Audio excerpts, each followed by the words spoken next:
Bonjour à tous et bienvenue sur la chaîne d'Atkinet pour un nouveau tutoriel.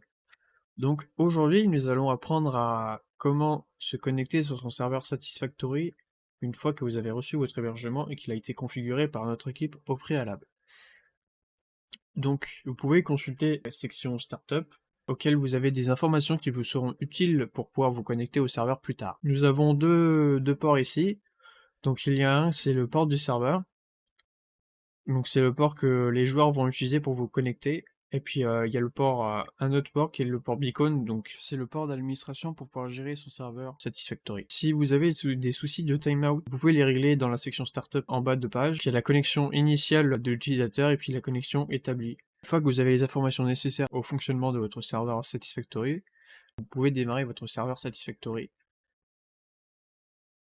Donc il faut le laisser démarrer, parfois il y a des mises à jour, il faut laisser faire les mises à jour si vous les avez activées, donc pour les activer c'est dans la section Startup et Automatic Updates. Vous pouvez parfois voir des erreurs ou des avertissements, il ne faut pas en prendre compte, ça n'empêche pas le bon fonctionnement de l'hébergement. Donc maintenant nous pouvons aller en jeu pour pouvoir configurer le serveur. Une fois que vous êtes sur votre jeu Satisfactory, vous pouvez aller dans la section serveur et faire ajouter un serveur. Donc vous mettez l'adresse IP qui est dans la section Network. Pour avoir l'adresse du serveur, vous pouvez soit aller dans la partie console et vous pouvez directement voir l'adresse de votre serveur ou dans la section Network. Là, il y a tous les ports qui est attribué à l'hébergement. Pour cela qu'il faut bien faire attention aux ports qui est indiqué dans la section Startup. Une fois que vous avez ces informations, il suffit de mettre l'adresse du serveur ou l'adresse IP directement du serveur et de mettre le port Beacon. Vous pouvez constater que le port ne fonctionne pas directement en jeu.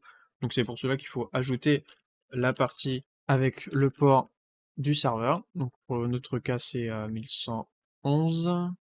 Donc ça peut mettre un peu de temps à trouver le serveur. Donc là on est bon parce qu'il y a le ping du serveur. À la première connexion ils vont vous demander le nom du serveur et le mot de passe. Donc par exemple adki serveur et vous définissez le mot de passe que vous voulez pour le serveur, qui vous servira pour gérer les sauvegardes et les paramètres du serveur.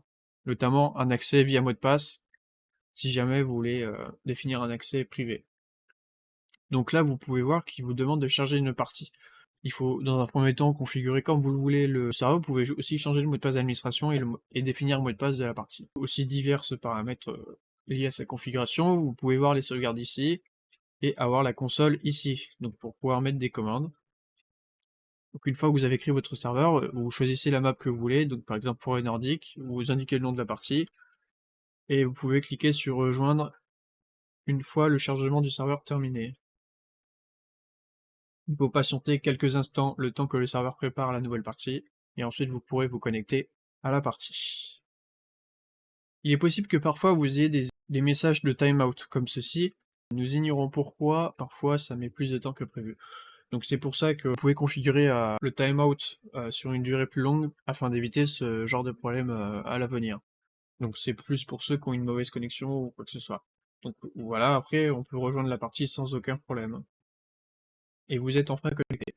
Donc, on vous recommande d'augmenter le délai de timeout pour pouvoir éviter ce genre de message, ce qui peut être frustrant pour certains clients. Donc voilà, vous pouvez utiliser votre serveur sans problème. N'hésitez pas à vous abonner pour d'autres tutoriels. Au revoir.